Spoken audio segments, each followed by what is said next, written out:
श्रियकान्ताय कल्याणनिधये निधयेऽर्थिनाम् श्रीवेङ्कटनिवासाय श्रीनिवासाय मङ्गलम् लक्ष्मी सविभ्रमालोकसुभ्रूविभ्रमचक्षुषे चक्षुषे सर्वलोकानां वेङ्कटेशाय मङ्गलम्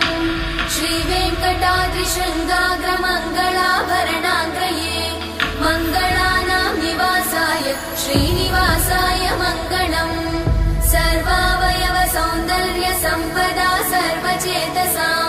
सदा सम्मोहनायास्तु वेङ्कटेशाय मङ्गलम् नित्याय निरवध्याय सत्यानन्दचिदात्मने सर्वान्तरात्मने श्रीमद् वेङ्कटेशाय मङ्गलम् स्वतः सर्वविदे सर्वशक्तये सर्वशेषिणे सुलभाय सुशीलाय वेङ्कटेशाय